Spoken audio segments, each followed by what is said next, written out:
Yo, what's going on, guys? I'm Jay Cartere, and in this video I am going to be reviewing the no taming servers on Ark Survival Evolved for the PS4.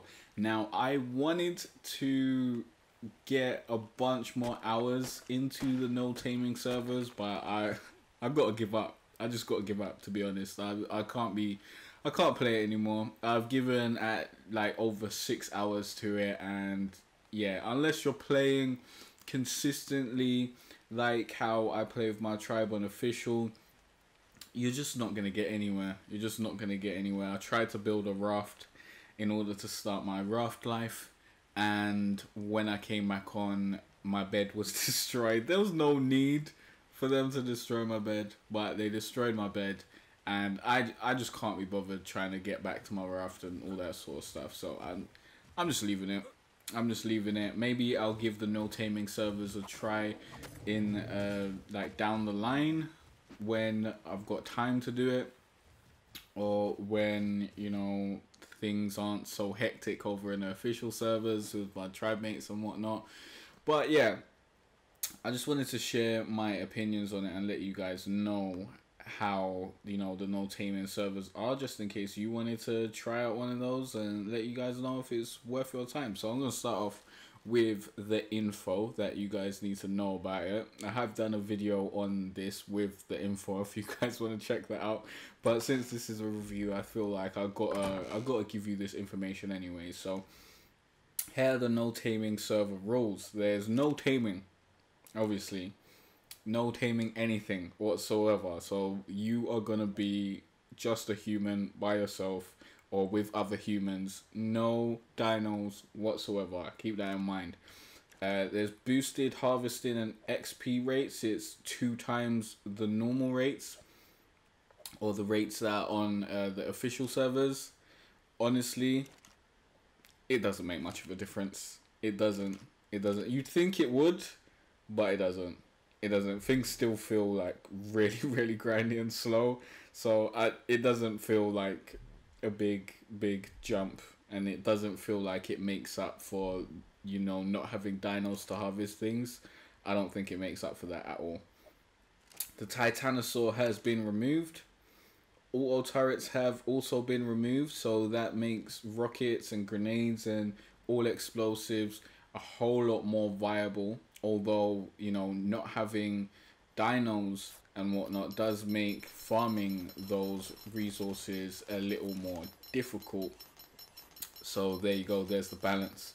The difficulty level is set to 2.0. I believe the official server's difficulty level is set to 6.0. So it's supposed to be easier than the official servers, but, you know, Therizzinosauruses and Troodons will make you believe that it's exactly the same, if not worse. Tribes are limited to 10 players. I never really got involved with this, to be honest, because I was trying to play solo. And this, you know, this is probably my first time actually playing solo on a PvP server, and I wasn't able to give it the amount of hours that I would have liked to give it to get the full experience. So if this is going to be like a side thing for you guys, like you want to play a little bit of the no taming servers on the side, I don't suggest it. You gotta jump in like full throttle, otherwise, yeah, it's not gonna work out great. It is an isolated cluster, which means I'm assuming you can transfer throughout the no taming clusters, but you can't transfer outside of it, and you can't transfer into it. So you can't transfer from official PvP to a no taming server, and you can't transfer from a no taming server to official PvP. There's 50% higher base weight and a 50% increase per level 2. That's plus 15 weight every level, which is, you know, okay. And you start out with, I think it's like 150 weight, so it's not too bad. And there's no alliances, which, you know, doesn't really make that much of a difference, to me because we don't really do alliances with people that we don't trust or people who it's not worth doing an alliance with. So you don't really need alliances in this game. Definitely not with the alliance feature, because I feel like that makes you really vulnerable. So that being removed isn't really a big point. But yeah, every time you level up movement speed, you only get 0.7 movement speed. So they've nerfed that in order to make it, I guess, a more PvP friendly scenario. So you don't just have super fast people jumping about, dodging everything. Now, the first day I played on one of these servers, I had a bunch of fun. I had some of the most fun I've had playing Ark in a long time. And I was playing it streaming. So I played for about, I think I played for about 3 hours on the first day. I built up a little shack, and then I went inland and built up another little shack.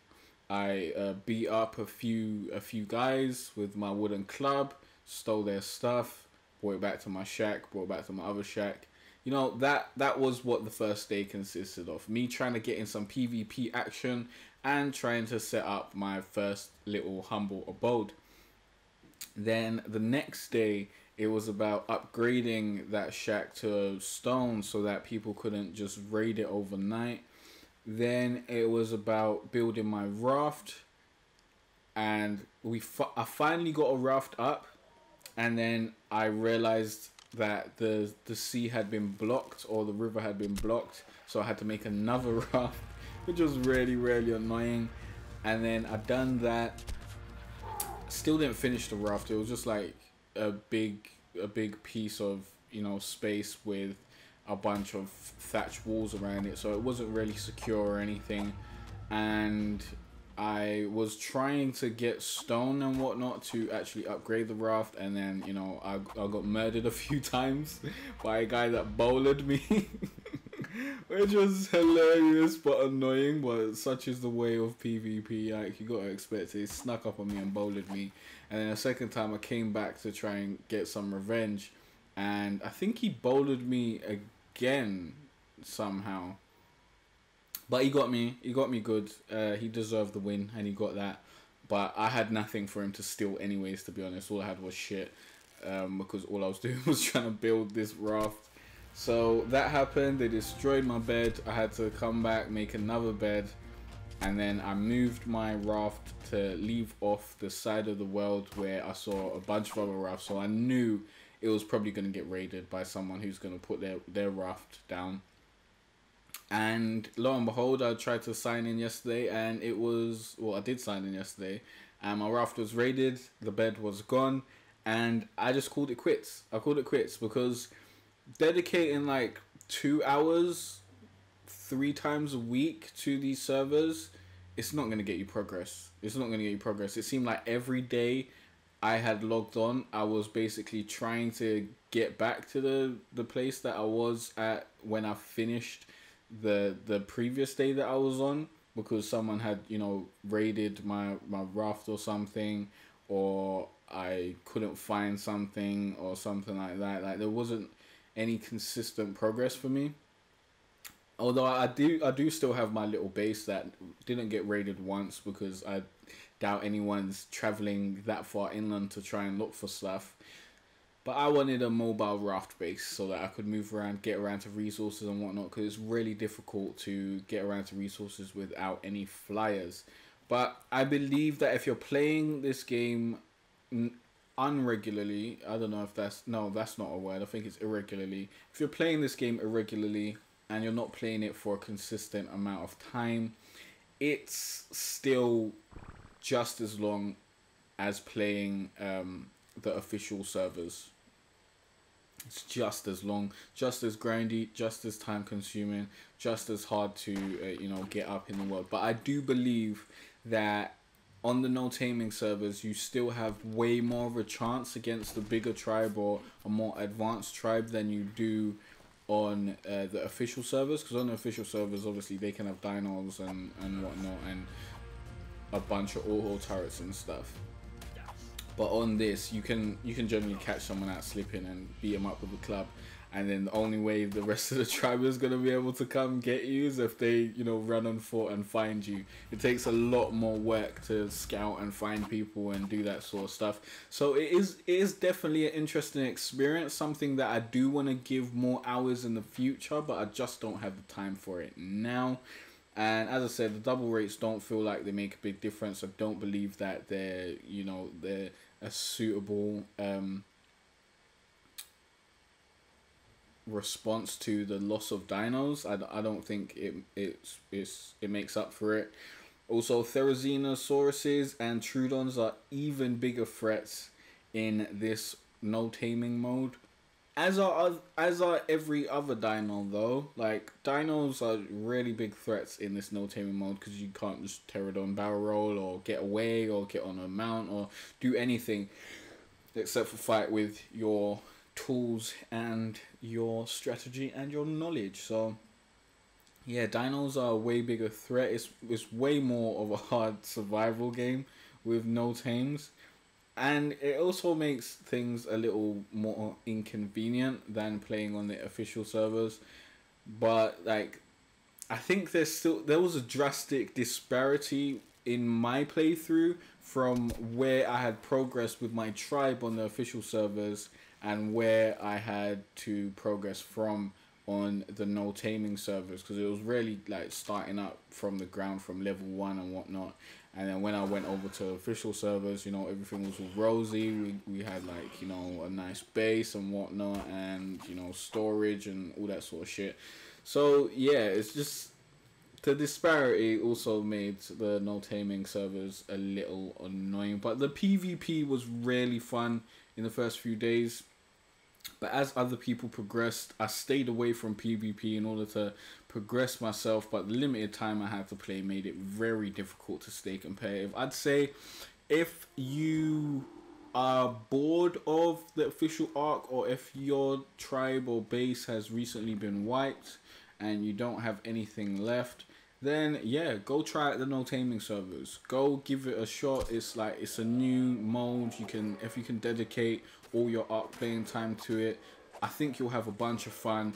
It's a really interesting experience, and I think the playing field's a little more level on the no taming servers. However, if you have, you know, a tribe on the official servers that you're trying to progress with, or you've got a base on the official servers, you've got stuff over there, and that's where most of your time is going to be dedicated, I highly doubt you're going to be able to put enough time in to enjoy these no taming servers, because I think if you just put a little bit of time into it, you're not going to get anywhere. Just like if you just put a little bit of time into the official servers and you're playing by yourself, you're not really going to get anywhere. So yeah, I think it's still very long playing solo, and still very long if you don't play regularly. Maybe even more so because you don't have any tames. I'm not 100% sure. But my base, you know, a little bit inland, did not get raided because it's way harder for people to find bases and stuff. So yeah, you got to take all that into account. Will I be playing it for the foreseeable future? No, I'm not gonna touch the no taming servers until, you know, me and my tribe have become alpha of a few servers or something, and we got to a place where we're like, oh, this is cool, we can go do other shit now. Or if we get bored of playing that, like the official stuff, and I still haven't gone off the scorched earth with my tribe and done all that sort of stuff. So after we do that, then maybe in future I might come back to the no taming servers. But for now, I'm leaving it at. But again, if you've just been wiped, or you're bored of playing the official servers, you don't want to do that anymore, no taming servers definitely going to be a very interesting time. But you do need to have the time to commit to it, or a good tribe. And yeah, those are my opinions on the no taming servers. I hope this video helped you out. I hope it gave you, you know, some good insight into whether you should play the no taming servers or not. Definitely don't think it can be something on the side that you can play alongside with the official servers, unless you just got a lot of time to spend on Arc, and then maybe you could split it up. But you know, for most people who, you know, have limited play times, I doubt you can do that and make significant progress in both servers or in both, you know, modes, so to speak. But yeah, I hope you guys like this video. Please hit that like button. Be sure to subscribe, as I'll be putting out loads more Ark videos, tips and tricks, all that sort of stuff, and reviews. And if you want to check out the rest of my reviews, Ark videos, Ark tips and tricks, you can click on the playlist on the screen and leave a comment down below. Let me know how you felt about the no taming servers. Let me know your experience with it. Let me know if you liked it, if you didn't like it, all that sort of stuff. And I'll see you guys in the next video. Thanks for watching.